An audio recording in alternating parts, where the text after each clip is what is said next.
Hello students, today I starts your civics chapter first, the Indian Constitution and its legal framework. Indian constitution means भारतीय संविधान और उसके संवैधानिक framework मतलब रीढ़ की हड्डी जैसे हम कहते हैं, तो ढांचा जो है इसके मेन आर्गन्स जो हैं। Big idea, the constitution of India, meaning and features of the constitution, meaning of dissent, salt satyagraha and anti-liquor campaign, importance of law।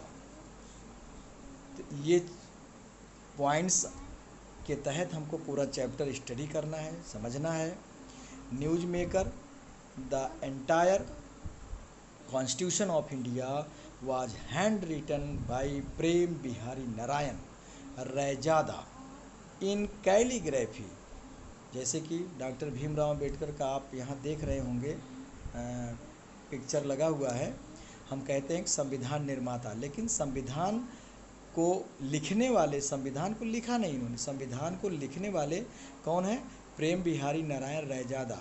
उन कैलीग्राफी जो उसकी की थी उन्होंने। He took over 6 months to complete the entire risk। कितने लगे थे उनको? करीब 6 मंथ उनको पूरा लगे थे। अंडरलाइन भी हम कर सकते हैं। न्यू सिस्टम चेंज होता जा रहा है।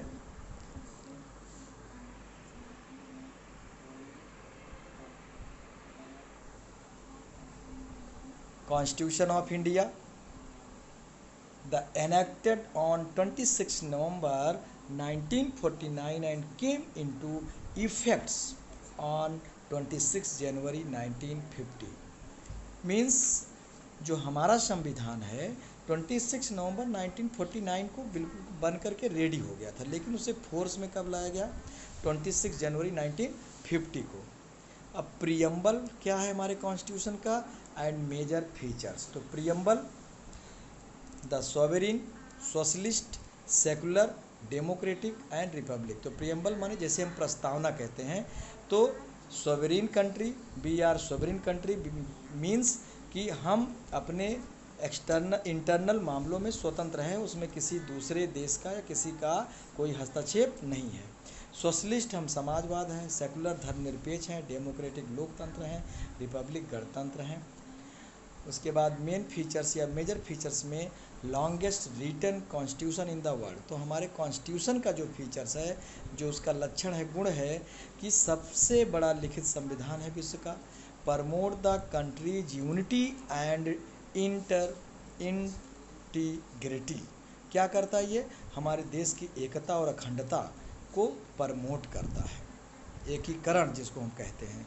एंड फंडामेंटल राइट्स, जो हमारे मूलभूत अधिकार हैं। There we see the our legendary our leaders Pandit Jawaharlal Nehru, doctor B R Ambedkar and Sardar Vallabhbhai Patel. तो first prime minister, first law ministers and first home ministers our constituent India, our democratic republic India या our independent country। A law can be defined as a system of rules and guidelines that are enforced through political and social institutions to deal with crime, maintain order and regulate social behavior among others। तो law क्या है? Law को हम define कर सकते हैं कैसे कि सिस्टम ऑफ रूल एक system, guidelines that enforce through political, किसके थ्रू? राजनीतिक एंड सोशल इंस्टीट्यूशन, जो हमारी सामाजिक संस्थाएं उसके तरफ डील होती हैं। क्या? क्राइम को, maintain law and order, regulation in social behaviour among other. Every country और state need a set of fundamental laws. प्रत्येक देश को अपने रूल रेगुलेशन को चलाने के लिए कुछ मूलभूत लॉ की ज़रूरत होती है। To which it can be governed efficiently, जिससे कि देश को, स्टेट को प्रभावशाली ढंग से चलाया जा सके। This set of fundamental law और governing principle is called the constitution of the country. तो कॉन्स्टिट्यूशन क्या है? Constitution is a set of law in by which any governments governing a country. तो गवर्निंग प्रिंसिपल जो जिसमें fundamental laws मतलब जो मूलभूत नियम हैं, कानून हैं, और उसमें जो कुछ सिद्धांत दिए गए हैं वही जो है कॉन्स्टिट्यूशन कहलाता है, संविधान। सिग्निफिकेंस ऑफ कॉन्स्टिट्यूशन क्या है? Importance. The constitution of a country, तो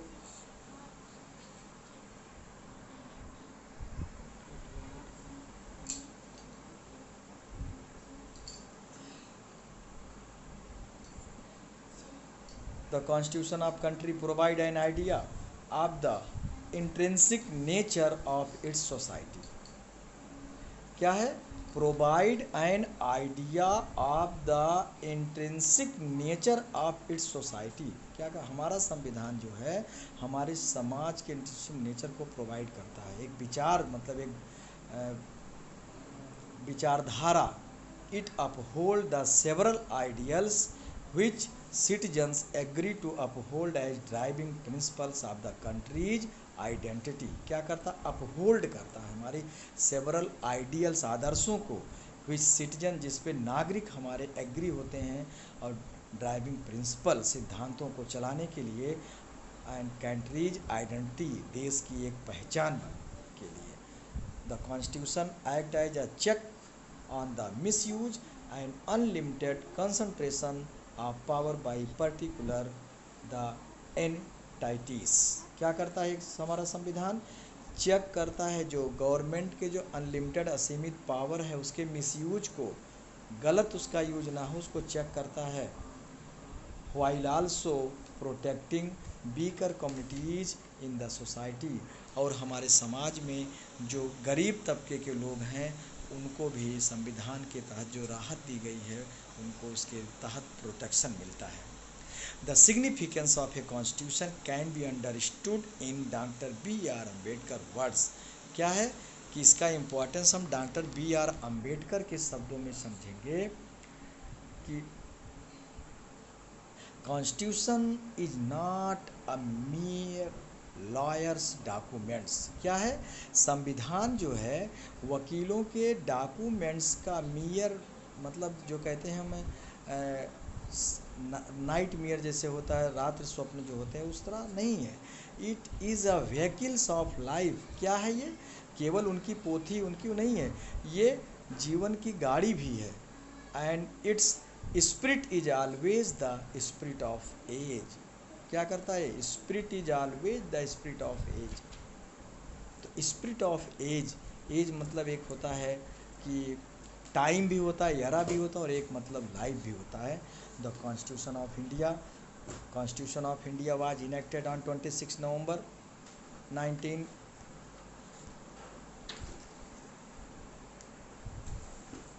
this point be underlined 26 November 1949 and came into effects on 26 January 1950।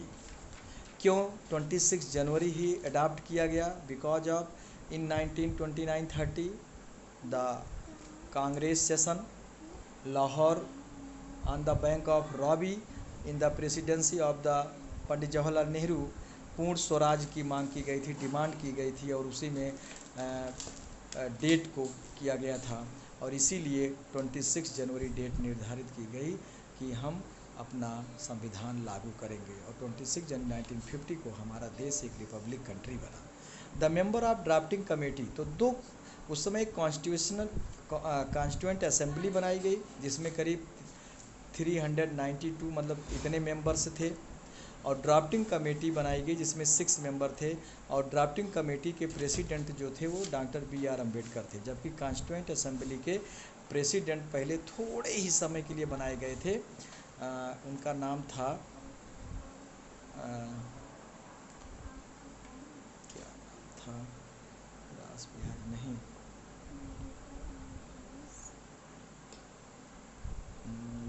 देखिए नाम नहीं याद आ रहा, उसके बाद प्रेसिडेंट बना दिया गया डॉक्टर राजेंद्र प्रसाद को।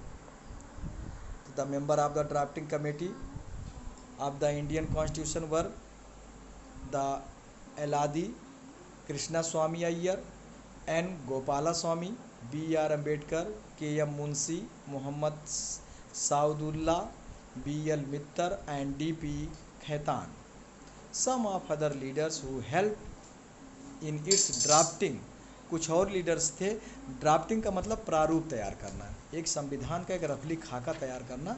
उसमें कुछ लोग थे जो Jawaharlal Nehru, Sardar Vallabhbhai Patel, Sarojini Naidu, doctor Rajendra Prasad and doctor S Radhakrishnan, ये लोग एक्सटर्नल सपोर्ट कर रहे थे उसमें। Indian constitution is the longest written constitution in the world according to its preamble. इसके प्रस्तावना के अनुसार the union of India is a sovereign, socialist, secular, democratic and republic. तो यूनियन ऑफ इंडिया मतलब भारतीय संघ जो है एक सॉवरेन कंट्री है, socialist country, secular country, democratic country and Republic country है। The word socialist and secular were incorporated in the preamble of the constitution through the constitution 42nd amendment। कब किया गया ये? 42nd 42वें संशोधन के तहत, संविधान के 42वें संशोधन में इसको लाया गया। Act pass in 1976। The purpose was to reassert the state's commitments on the objective of socio economic revolution, सामाजिक आर्थिक क्रांति के तहत, and keep the politics of the country एवं पेटी रिलीजियस, धर्म से ऊपर रखा गया देश को कि कोई धर्म नहीं, किसी भी धर्म के आधार पर कोई ऐसा नहीं, सब बराबर हैं संविधान के नज़र में। And considerable while showing due respect to all religion, meaning दी गई है दोनों का यहाँ पे। The preamble constitution of India, preamble यहाँ पे the Constitution, governance and law making. Next, the laws of governance enshrined in the Constitution are rooted in the basic principle of equality। किस पर है? Rooted in the basic principle, मूलभूत आधारों, मूलभूत सिद्धांतों, किसके? समानता, लिबर्टी मतलब छूट, आज़ादी, जस्टिस मीन्स न्याय। तो तीन मतलब हमको समानता, सब समान अधिकार सबको मिले, सबको आज़ादी मिले, सबको न्यायिक रूप से अधिकार मिले, छूट मिले। इट एम्स टू प्रमोट, और इसी एम को प्रमोट करने के लिए हमारे देश जो कॉन्स्टिट्यूशन बना उसके तहत unity and integrity amidst diversity, कि यूनिटी एंड इंटीग्रिटी, यूनिटी माने एकता, इंटीग्रिटी जो अखंडता है हमारी, और जो एकीकरण है एमिड्स डाइवर्सिटी, मतलब कि वेरिएशन होने के बावजूद भी आज हम एक हैं। यूनिटी इन डाइवर्सिटी जो हम कहते हैं कि अनेकता में एकता। की features of the Indian constitution, the constitution of India bears the following fundamental features। Number 1 federalism. Federalism means आप क्लास 10th में पढ़ोगे सिविक्स में, फेडरलिज्म चैप्टर 2 है वहाँ पे, कि संघीय ढांचा मतलब federal government, power sharing, governance in India divided between the central and state government, और एक और बनाया गया लोकल गवर्नमेंट जिसके अंतर्गत जिला परिषद, ब्लॉक समिति, ग्राम पंचायत आते हैं। तो पावर को डिवाइड किया गया है।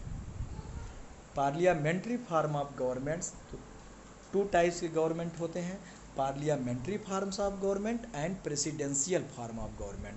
तो प्रेसिडेंशियल फॉर्म ऑफ गवर्नमेंट हमारे यहाँ नहीं है, ये अमेरिका वगैरह में है। पार्लियामेंट्री फॉर्म ऑफ गवर्नमेंट ये इंडिया में है। India follows the parliamentary form of government like the United kingdom. Parliament is the supreme institution and represent the people. ये सुप्रीम इंस्टीट्यूशन है, प्रधान संस्थान है जो पीपुल को रिप्रेजेंट करता है, अर्थात पीपुल इलेक्ट करके अपने रिप्रेजेंटेटिव को भेजते हैं संसद में।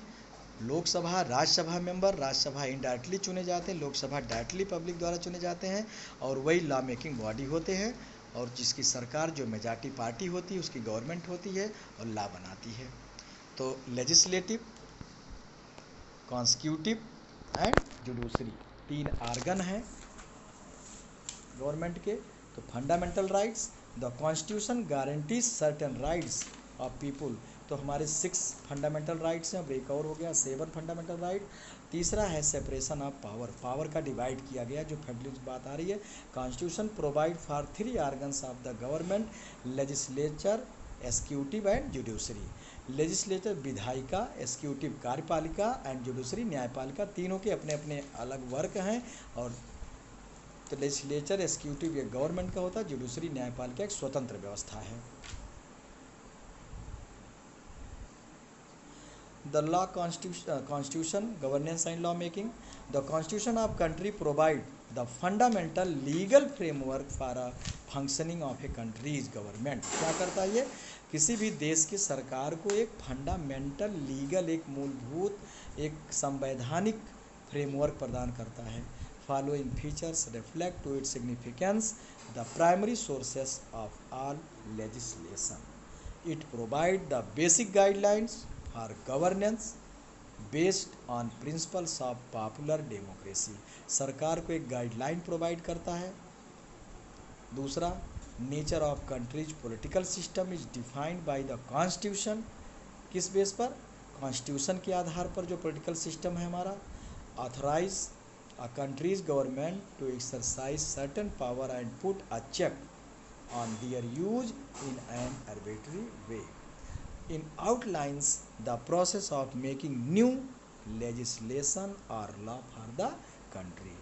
नया कानून बनाने का भी प्रावधान इसके तहत दिया है, संविधान ने अधिकार दिया है पार्टी को, मतलब पार्लियामेंट्री को। The duties and rights of the people of the country are laid down in the constitution. हमारे संविधान में लोगों के कर्तव्य भी बताए गए, फंडामेंटल राइट्स और फंडामेंटल ड्यूटीज दोनों। The constitution and the legitimacy of law. Constitution also ensures the guidelines principles for framing new laws. It determines the authority and legitimacy of the law. The Supreme Courts of India has the right to evaluate law. Supreme Court, judiciary authority सबसे बड़ी कौन है हमारे देश में? Supreme courts.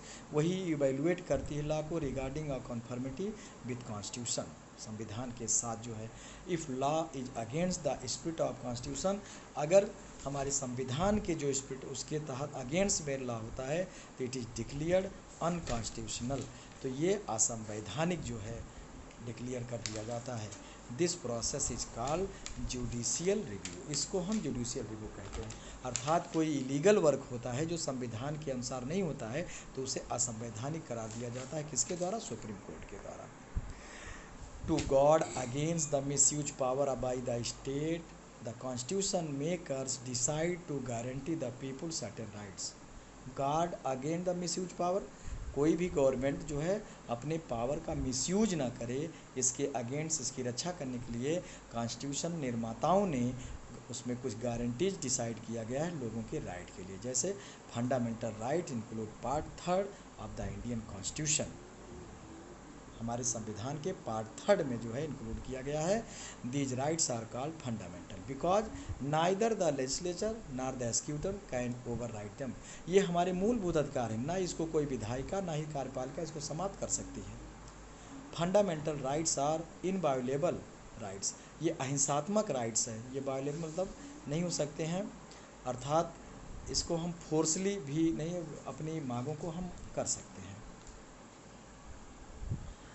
A citizen can move the court of law, अगर उसके rights कहीं प्रभावित होते हैं तो देश का नागरिक ही और सी, मेल और फीमेल, राइट्स की मांग उसके लिए कोर्ट जा सकता है।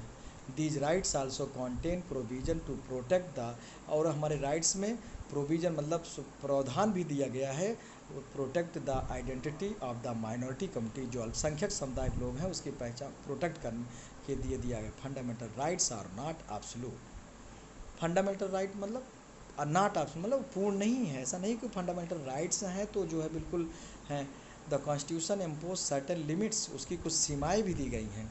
Enjoyment of these right in the interest of the society, हम अपने अधिकारों का आनंद तभी तक ले सकते हैं जब सोसाइटी, उसका ऐसा नहीं कि हमको राइट मिला है चाहे जिसको हम मारें, चाहे जहाँ पे चलें, चाहे बीच में रास्ता जाम करके खड़ा जाए, चाहे कुछ भी तोड़ फोड़ करें। No, in the events of the national emergency राष्ट्रीय आपातकालीन की स्थिति में सारे फंडामेंटल राइट को सस्पेंड कर दिया जाता है, निलंबित कर दिया जाता है। द इम्पोर्टेंस ऑफ लॉ, क्या इम्पोर्टेंस है लॉ का? All of us want to live in a social and political environment where we can freely pursue our goals. स्वतंत्र रूप से हम अपने एम को, अपने उद्देश्यों को कर सकते, पा सकते हैं, without the fear of operation, injustice and discrimination, बिना किसी डर के, इनजस्टिस मतलब अन्याय, डिस्क्रिमिनेशन भेदभाव, या किसी ऑपरेशन मतलब प्रताड़ना। It is impossible to have such an environment unless there is certain mechanism to regulate our exercise and pave way for healthy and equal opportunities of growth। एक रास्ता प्रदान करता है हमारे हेल्दी और इक्वल अपॉर्चुनिटी, जो बराबर के जो मौका सबको मिलता है बढ़ने का, विकास करने का। This is the major reason why we need a certain sets of law. इसीलिए एक बड़ा कारण है कि हमको एक संविधान की, एक लॉ की ज़रूरत होती है। The following case study how proper and effective law can liberate our society from negative. कैसे एक केस स्टडी दी गई है जिसको आप पढ़िएगा कि कैसे एक प्रभावी लॉ जो है, कानून लिबरेट करता है, आज़ादी दिलाता है सोसाइटी को from negative practice of custom, जो हमारे समाज में बुरे वर्क होते हैं। अब यहाँ पे जैसे डाउरी सिस्टम दिया गया है, इसको आप समझिएगा। एक्ट बना करके, due to the dowry system the bride's family often come under a lot of financial state. मतलब जैसे कि हम देखते हैं कि शादी होती है, दहेज के प्रताड़ना में ब्राइड रूम को जला दिया जाता है, और ऐसे बहुत से ऐसे केसेस सुनते हो और आते हैं जिसमें अगर वो कोर्ट में जाते हैं तो उनको न्याय मिलता है। इसमें ब्राइड मतलब दूल्हे वाले परिवार को काफ़ी फाइनेंशियल स्टेट करना पड़ता, मदद करना पड़ता है। Has been cited to the reasons for families resorting to sex selection and sex determination during pregnancy। अगर चाइल्ड भ्रूण हत्या जैसे होती है, जो जांच की जाती है लिंग की, सेक्स निर्धारण प्रेगनेंसी के दौरान की बच्ची होती तो लोग एबॉर्शन करवा देते, ये सब भी इलीगल है। The problem first gained national attention in India during 1917। ऐसी समस्या जो है राष्ट्र के ध्यान में कब आया? 1917 में। When a new generation of female journalist, जब एक नई पीढ़ी की फीमेल पत्रकार began investigating to cause of suspicious death of young brides. दुल्हन और दूल्हा, ब्राइड रूम मीन्स दूल्हा होता है, ब्राइड मीन्स दुल्हन। द स्टेटिक्स शो, जो एक सांख्यिकी मतलब एक गणना जो बताती है, एक large increase in such death since 1980s। Dowry laws in India, the government of India has pass the number of civil laws, नागरिक कानून बनाए, criminal law and special legislative acts against the practice of dowry. Dowry prohibition act 1961, तो ये 1961 में समाप्त का act बना। Protection of women from domestic violence, घरेलू हिंसा एक्ट 2005 में बना, जो महिलाओं को घरेलू हिंसा के रूप में प्रताड़ित किया जाता है। Other laws the attempting address the problem include the dowry prohibition, maintenance of register of presents to the bride and bridegroom rules 1985, intent to document, assess and provide complaints with stronger evidence, law and dissent। We often hear about people taking out procession or rallies, जो धरना प्रदर्शन हम करते हैं, rally, in sitting on hunger, भूख हड़ताल, against oppressive और unjust law, government के जो अनजस्ट लॉ है उसके खिलाफ, such as expression of disagreement और अपोजिशन इज टर्म और डिसेंट। तो ये जो एक्सप्रेशन है क्या करता है? खिलाफ, सरकार के खिलाफ दिखाता है, सरकार से असहमति को दिखाता है, इसी को हम डिसेंट कहते हैं। Dissent has an important role in democracy as it express people freedom. ये लोगों की आज़ादी को शो करता है कि हम अपनी मांग को, अपनी डिमांड को, अपनी बातों को रख सकते हैं, कह सकते हैं, अपना विरोध प्रकट कर सकते हैं। A brief discussions on the salt Satyagraha led by Mahatma Gandhi. ये भी आप 9th में चैप्टर 2 हिस्ट्री में पढ़ोगे। गांधी जी द्वारा जब साल्ट सत्याग्रह 1930 में किया गया, उस समय नमक पर भी कानून लगा दिया गया था, टैक्स की आप नमक ऐसे नहीं ले सकते हो। और इन गांधी जी ने इरविन से 11 मांग की थी कि हमारी डिमांड पूरी की जाए, लेकिन जब वो नहीं हुआ तो मार्च में 1930 में उन्होंने सत्याग्रह शुरू कर दिया और जा कर के दांडी में मार्च करके 240 किलोमीटर नमक बनाया, नमक का कानून तोड़ा। Anti liquid campaigning, anti liquid मतलब शराब के अगेंस्ट जो है, जो शुरू हुआ, लॉन्च 1991 इन आंध्र प्रदेश में। Will give you better understanding of what makes decision of so importance. The salt Satyagraha according to salt law imposed by the British government in 1882, the collection of production of salt by anyone without permission of the colonial authorities, बिना colonial authorities के अगर कोई नमक का collect करता है या बेचता है, उत्पादन करता है तो अनलॉफुल है, कानून के अगेंस्ट था उनके। इसी चीज़ को अफेक्टेड पुअर जो है नमक भी नहीं पाते थे। गांधी जी सिविल डिसोबीडियंस, सविनय अवज्ञा आंदोलन के तहत 1929-30 by launching a symbolic campaign against the salt law on 12 March 1930 started with 78 followers, 78 follower के साथ साबरमती आश्रम से गुजरात की एक coastal village Dandi 241 mile long march in 24 days।